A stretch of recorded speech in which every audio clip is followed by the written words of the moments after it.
Kitabu cha Yeremia 29 na mstari wake ni wa 10 mpaka mstari wa 13. Biblia inasema hivi: maana Bwana asema hivi, Babeli utakapotimiziwa miaka 70, nitawachilia ninyi na kulitimiza neno langu njema kwenyu kwa kuwarudisha mahali hapa. Mstari wa 11 Biblia inasema, maana najua mawazo ninayowawasia ninyi, asema Bwana, ni mawazo ya amani wala si mabaya, wapa ninyi tumaini siku zenyu za mwisho. Nanyi mtaniita, mtakwenda na kuniomba, nami nitawasikiliza. Mstari wa 13, nanyi mtanitafuta na kuniona, mtakaponitafuta kwa moyo wenu wote. Napenda nichukue dakika kidogo sana kuelezea maneno haya ya nabii Yeremia, na nijaribu sana kwa haraka kuleta neno la Mungu kwetu, kwa sababu hili neno ni neno hai. Ndani ya hili neno kuna uzima. Katika hili neno tunapata msamaha. Kwa hili neno tunapata ukombozi. Hiki ambacho neno la Mungu linaongea kuhusu ni ukombozi wa wana wa Israeli kutoka kwa nchi ya Babeli. Wakati huu Mungu amewaondoa wana wa Israeli kutoka nchi ya Misri mara ya kwanza, na akawaambia, mtaisikiza sauti ya Bwana kwa bidii na kutenda yaliyoelekea mbele za Bwana na kushika amri zote za Mungu. Lakini tena Mungu akawaambia, kama hamtasikiza sauti ya Bwana kwa bidii na kutunza amri zake, ijapokuwa nimewapa nchi yenye rutuba nzuri, nchi yenye maziwa na asali, mtakapokosa kuisikia sauti yangu, mtachukuliwa tena mateka. Bwana Yesu asifiwe. Akasema ya kwamba atawachukua mateka katika nchi ya mahali na atawaondoa katika mahali pao ambao amewapa. Na kweli Israeli, kwa kutotii mapenzi ya Mungu, kwa kutoenenda sawa na mapenzi ya Mungu, Israeli iliyotolewa Misri ikapewa urithi na Mungu, ilichukuliwa kutoka kwa urithi wa Mungu ikapelekwa mahali ambapo ni Babiloni, kupitia mtu ambaye Mungu anamuita mtumishi wake Nebukadnezar.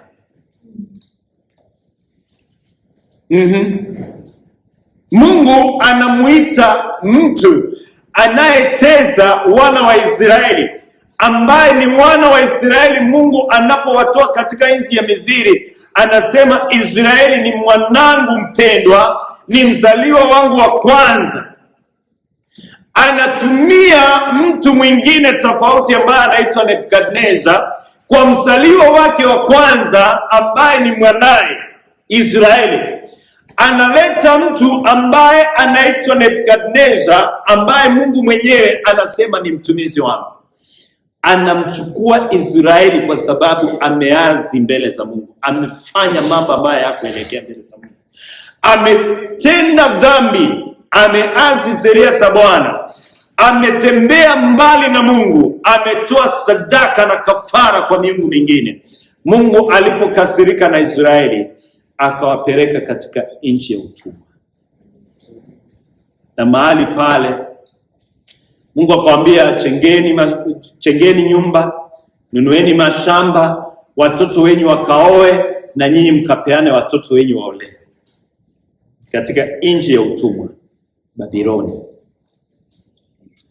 Lakini pia Mungu anawaambieni mkaiombee miji ile ambao mmechukuliwa mateka amani, kwa sababu katika amani ya nchi ile ambao mmechukuliwa mateka Babiloni, ndio na nyinyi mtaishi katika amani. Muiombee amani nchi ile.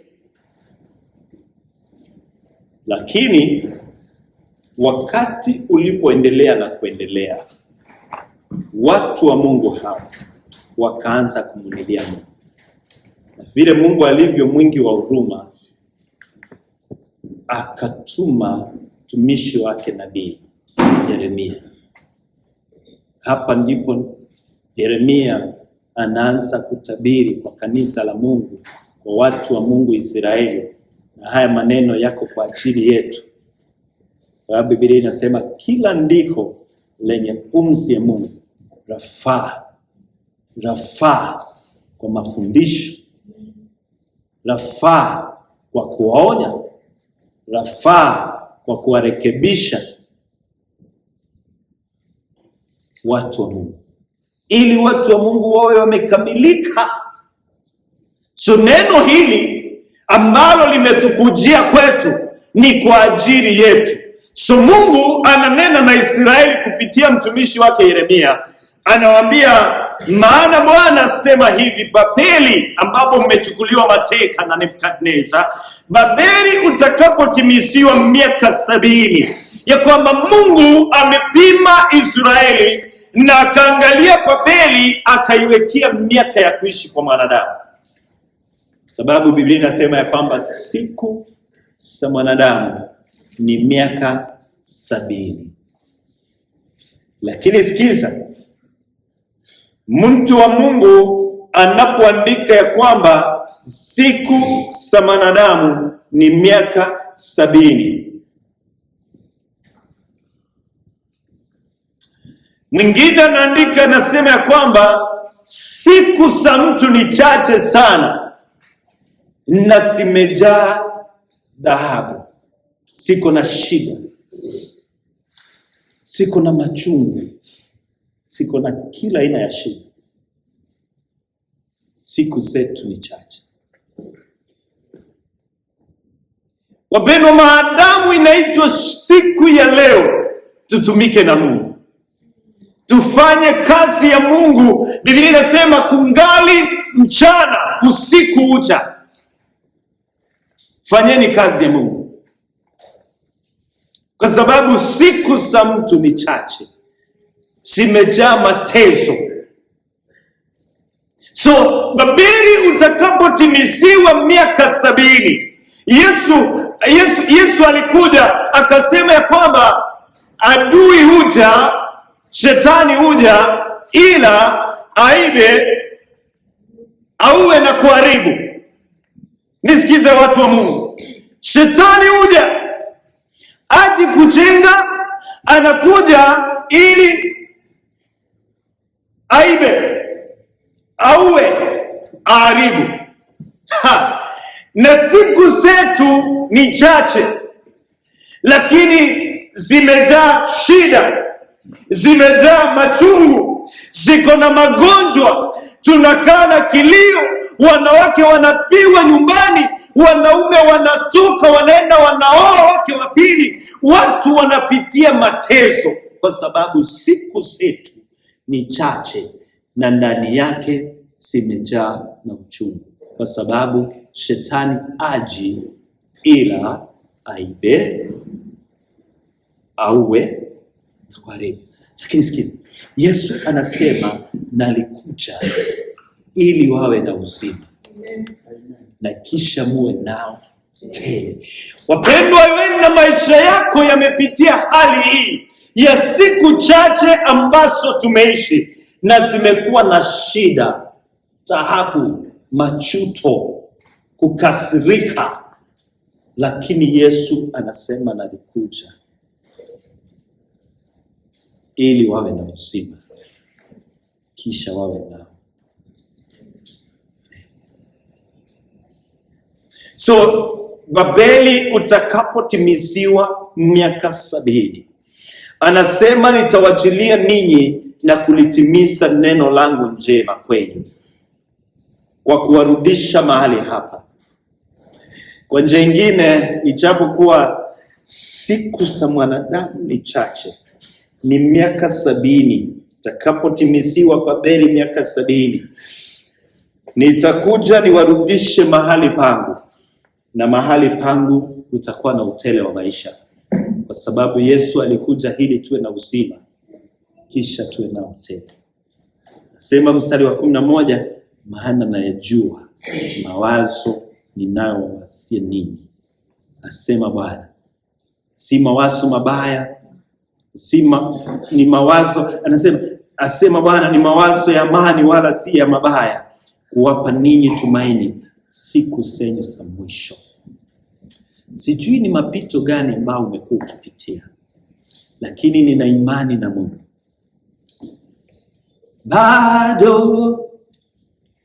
Bado nina imani na wewe Mungu wangu. Bado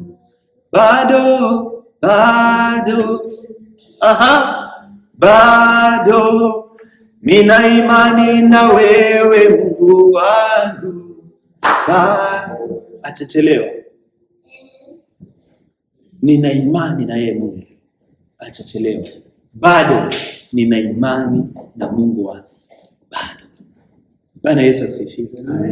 Anasema ninajua mawazo ninayowawasia ninyi, asema Bwana. Wakati wanadamu wanasema ya kwamba yako yamekwisha, au tafaulu, au taendelea, utakufa, mambo yako hayatafaulu, awe ni shetani, awe ni mchawi, awe ni nani ameyasema haya, Bwana anasema neno lake, na neno la Bwana ndilo nitakaloliamini. Anasema ninajua mawazo ninayowawasia ninyi. Anasema si mabaya. Si mabaya. Ni mawazo mazuri. Ni mawazo ya amani. Ni mawazo yanayopendeza. Anasema ni mawazo ya amani wala si mabaya, kuwapa ninyi tumaini siku zenyu za mwisho. Amen. Heri mwisho wa jambo kuliko mwanzo wa jambo. Wapendwa, ni vizuri kumaliza vizuri na Mungu. Angalia penye ulianzia wokovu wako. Wakati uliambiwa mambo ya wokovu ulifurahi. Wakati ulihubiriwa kuhusu Yesu, kaambiwa Yesu anaponya, ulienda kanisani ukiwa na shangwe, kwa sababu maandiko yanasema nalifurahi waliponiambia twende nyumbani mwa Bwana. Lakini umeingia katika hema ya Bwana, mahali ambapo unatakiwa ufurahie, mahali ambapo amani ya Bwana inatakiwa ipupuchike moyoni mwako, mahali ambapo Roho wa Bwana anatakiwa kutawale. Lakini baada ya kuingia katika nyumba ya Bwana, wewe uliyeanza vizuri umeanza kwa kuregea. Biblia inauliza katika kitabu cha Wagalatia 3, ni nani aliyewaroga ninyi Wagalatia msio na akili? Mlianza vizuri pamoja na Bwana, lakini mmemalizia katika hali ambapo sivyo. Ni nani aliyewaroga ninyi ambaye Yesu Kristo ameweka wazi? Mliposikia habari injili ya wokovu, mkasema ndio, ninamtaka Yesu uwe Bwana na Mwokozi wa maisha yangu. Ukaanza vizuri na Yesu. Inasema mpanzi aliondoka kwenda kupanda mbegu. Alipoondoka kwenda kupanda mbegu, zingine zikaanguka kwa njia, zingine zikaanguka kwenye miamba, zingine zikaanguka kwenye miba, na zingine zikaanguka kwa rutuba nzuri. Zile zilipoanguka kwa njia, ndege zikaja, kwa sababu zilikuwa kwa njia, kuna mahali zimefichwa, ndege zikadola zikaenda nayo. Zile zilizoanguka kwa mwamba, chemichemi ya maji ikawa kidogo, zikaanza kumea, lakini kwa kukosa rutuba nzuri zikakauka. Zile zilizoanguka kwenye miba ile ilipomea sana, ikazisonga zile mbegu, hata kama zilimea zikakufa. Wapendwa, wacha niwaambie kwamba kuna watu katika nyumba ya Bwana ambao wamepandwa kwenye njia, kwa sababu walipopokea habari za Yesu pale njiani walikucha wakaipiwa na shetani, kwa sababu ya maneno yamekuwa mengi. Amen. Kuna wengine ambao walianguka kwenye mwamba. Ni kweli kumekuwa na injili inahubiriwa, ni kweli kumekuwa na neno la Bwana, lakini hawana mahali pa kumea mizizi kama ule mti. So wakati ile maji inatoweka, ni kweli mahindi inaweza ikamea kwa miamba kwa sababu imetokea tu, lakini huwezi ikakomaa ikakuwa mahindi, kwa sababu yale maji yakitoka ile mahindi inakauka, haiwezi ikazaa. ninaomba Mungu asikuweke kwenye miba, kwa sababu kuna watu wengi ambao waliingia kanisani wakijua kanisani ndio mahali pa amani, wakijua kanisani kuna wapendwa, kuna ndugu ambao tutakutana nao. Biblia inasema usisahau kukutanika pamoja kama ilivyo desturi ya wengine. Mungu anataka ushirika, watu tukutanike pamoja, watu tukamhubiri Kristo. Lakini tunapokuja katika ushirika wa pamoja kukutanika, tunapata kuna miba ambao katika ule ushirika ambao tuko kuna miba, kuna watu wanatudunga, kuna watu wanatutoboa, na tumetoa damu nyingi sana mpaka hatuwezi tukaendelea. Tumeachilia. Kanisa tulianza kuomba, tukawa na fellowship, tukawa tunatangaza ya kwamba Jumatano, Ijumaa tutakuwa na mikutano, lakini miba imetudunga. Maneno ya watu ni sumu. Biblia inasema ya kwamba ulimi ni kiungo kidogo, lakini madhara yake ni makubwa. Ulimi unaweza ukakisha moto kwenye msitu. Ulimi, na mtu asipoweza kuudhibiti ulimi wake, hawezi akaudhibiti mwili wake. Tulianza vizuri na Mungu, lakini tunamalizia mwisho mbaya, kwa sababu tumemzoea Mungu, tumezoea vitu vya Mungu. Mambo ya Mungu tunayaona ni kawaida, wakati wana wa Eli walimzoea Mungu.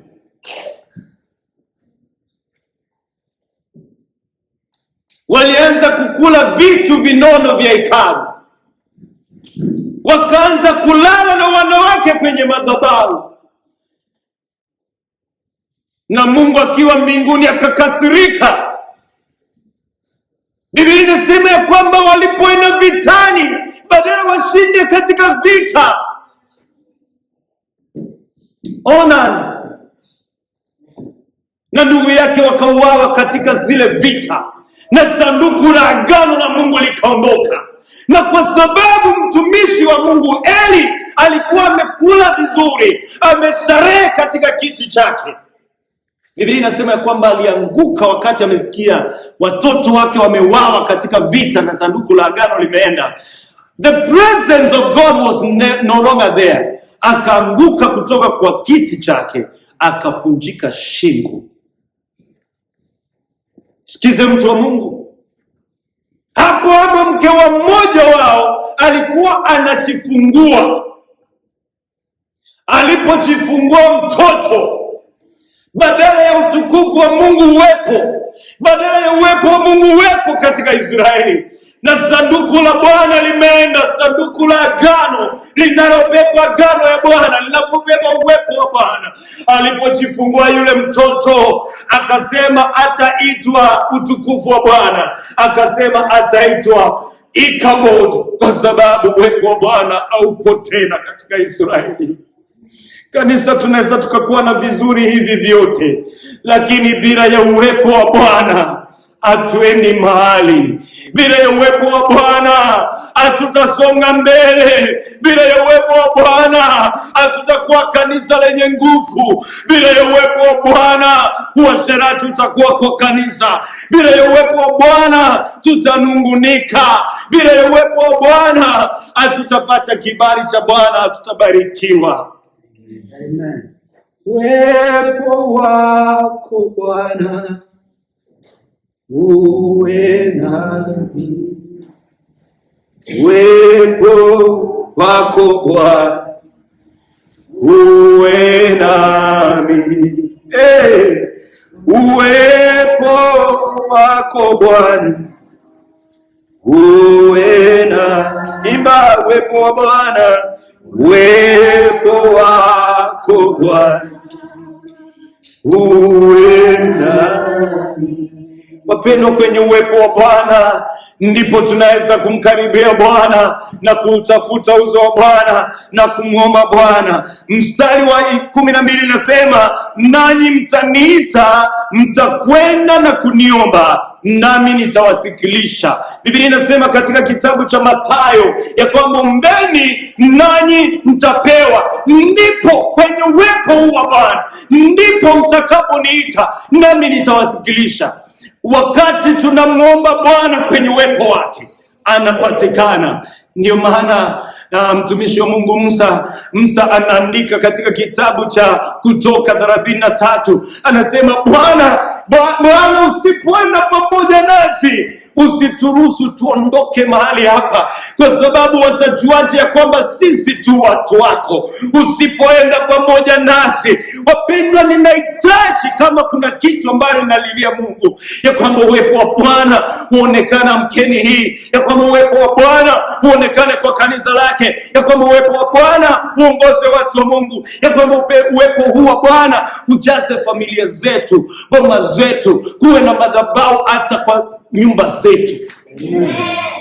Wapendwa, tuache tabia ya kuamka na kuanza kazi bila kumwanzisha Mungu kumwekesha Mungu katika hali zetu, kumtangulisha Mungu katika hali zetu, kumwambia Mungu, usipofanya hili sitaweza. Mara nyingi tumefanya vitu bila ya Mungu na mambo hayaendi tukifanya vitu bila ya Mungu. Anasema, nanyi mtaniita, mtakwenda na kuniomba, nami nitawasikiliza.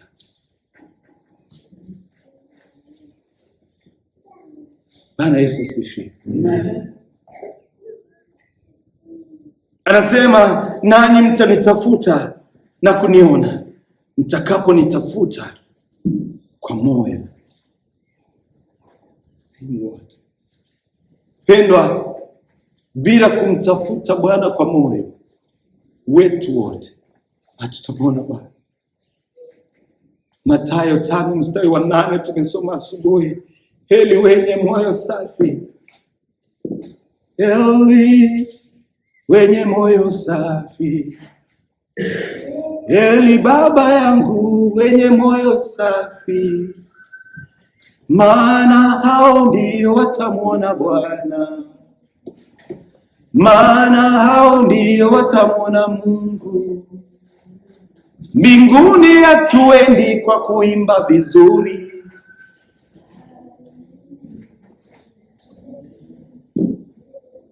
mbinguni hatuendi kwa vitina zetu,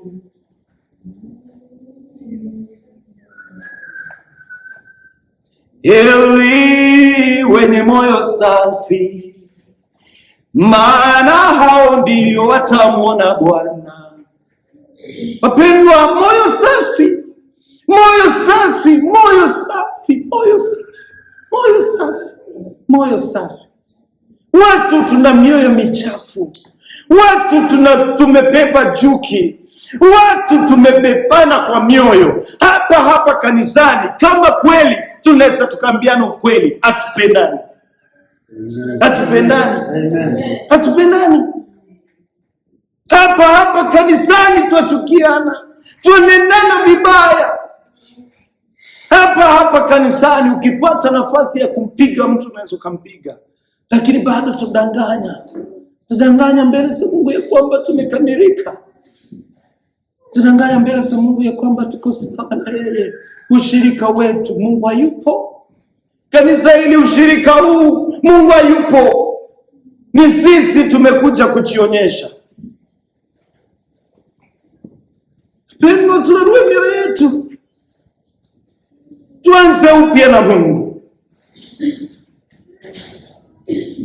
Tukatae dhambi, tukatae kubeba watu, tukatae kuchukia watu, tuanze sawa na Mungu. Hivi havitoshi hivi. Hii ni bure, ni ya kupita. Hii si ya maana. Moyo ulio sawa na Mungu, moyo unaomtafuta Bwana, moyo ambao umechirarua mbele za Bwana.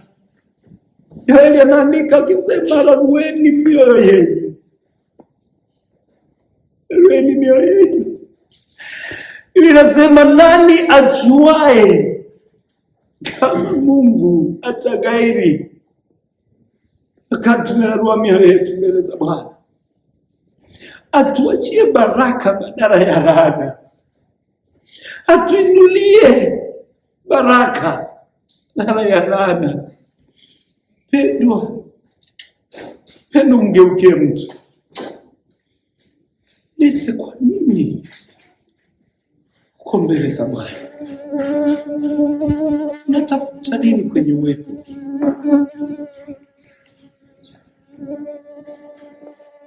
Bwana Yesu asifiwe. Yeremia 24 mstari wa 6, mtu anisomee. Mwenye ataenda para haraka anisomee.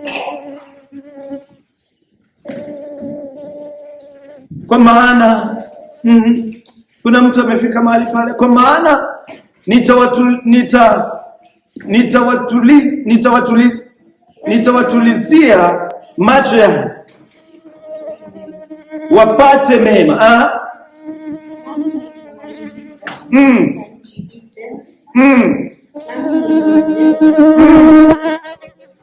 Sikiza, Mungu anasema nitawatulizia macho yangu wapate mema. Tukitaka kupata mema tumtafute Mungu. Tukitaka kupata mema tukane njia zetu mbaya. Tukitaka kumpata Mungu tupendane. Biblia inasema anawapenda wale wampendao, na hawamtafutao kwa bidii watamuona. Anasema kwa maana nitawatulizia macho yangu wapate mema, nami nitawaingiza katika nchi tena, nami nitawajenga wala sitawakomoa, nitawapenda wala sitawang'oa, nitawapenda wala sitawang'oa. Mungu anataka kuwapenda watu. Mungu anataka kuwapanda watu. Bwana Yesu asifiwe. Mungu anataka kuwapanda watu, na anasema atawang'oa. Lakini sikiza. Anataka kuwapanda watu na wala hatafanya nini? Lakini sikiza maandiko haya. Yesu alisema mtu mmoja alilipanda shamba lake, na alipolala adui akaja akapanda magugu. So wafanyikazi walipoangalia wakaona kuna magugu, wakasema tufanyeje sasa? Wakamwambia yule mwenye shamba na tuyang'oe haya magugu. Lakini mwenye shamba akasema msiyang'oe. Unajua kwa sababu gani? Yesu akasema mnapoyang'oa magugu mtang'oa na kile kizuri. Bwana Yesu asifiwe. Kanisa la Bwana nisikize, mtaling'oa na lile nzuri. Kwanza niwaambie, wewe endelea kukaa vile unataka. Kama hutaki kurekebisha, kama hutaki kutubu, kama hutaki kuajilia, Bwana atakuacha uendelee kumea kwenye nyumba yake. Atakuacha uendelee kukaa hapo. Kuna watu watakuwa wazuri kama vile wale wanawali 5 wenye mafuta, na wewe utaendelea kukaa mahali pale ukiwa gugu tu. Utaendelea kukua. Lakini siku ya mafuno watafuna chakula. Yale magugu yatapegwa yakatupwa moto. Anasema nami nitawapanda wala sitawang'oa. Pendo, sijui wewe ni gugu ama wewe ni mmea mzuri. Ngeke mtu mwangalie na macho. Angalia mtu na macho. Mwambie acha unafiki. Mwangalie huyo mtu. Mwambie acha unafiki. Na wapendo, wacha niwaambie, iwapo neno hili alitatubadilisha, nishafanya sehemu yangu. Namshukuru Mungu ya kwamba nimejaribu kutompendeza mtu. Nimejaribu nimpendeze Mungu. Si kwamba nimekamilika, nina mapungufu yangu. Mtu anisomee mstari wa 20. Mtu anisomee mstari wa 7 katika kitabu hicho cha Yeremia 24. mstari wa 7, mtu anisomee kwa haraka. Nami nitafanya nini? Nitasoma. Nami watu wamekasirika na mimi. Wangapi wamekasirika na mimi? Haya, nitasoma. Biblia inasema nami nitawapa moyo wanijue ya kuwa mimi ni Bwana. Kitu ya kwanza, wenye moyo safi ndio watamuona Bwana. Kutoka asubuhi tumeongea ya maneno. Anasema nami Mungu ambaye nataka kuonwa na wenye moyo safi. Anasema nami nitawapa moyo. Bwana Yesu asifiwe. Wenye moyo safi, wenye moyo safi. Mathayo 5 mstari wa 8 anasema nami nitawapa moyo. Sasa Mathayo inasema heri wenye moyo safi, maana watamwona Mungu. So Mungu anasema ndio wawe na moyo safi, nami nitawapa moyo wanijue ya kuwa mimi ni Bwana, nao watakuwa watu wangu. Wote waliompokea Yohana 1 mstari wa 12 aliwapa uwezo wa kufanyika wana wa Mungu. So hatupo watu wa Mungu peke yake, tumefanyika wana wenye wako na moyo wa Mungu. Heri wenye moyo safi, maana hao watamwona Bwana, watamwona Mungu. Anasema atakuwa Mungu nasi tutakuwa watu wake, nami nitakuwa Mungu wao. Biblia inasema msifungiwe nira pamoja na wasioamini. Lakini nashangaa kanisa la leo tuliokoka, tunaenda mbinguni, ambao tunakiri Yesu ni Bwana, tukiondoka kanisani kusengenya, tunasengenya na watu wasiokoka. Amen. Na zetu tunasengenya watu wasiokoka, tunasengenya mpaka wachungaji wetu. Ile inasema usinyoshe kidole, usimnyoshe kidole mtumishi. Amen. Haleluya. Amen. Mungu amani alibariki neno. Amen.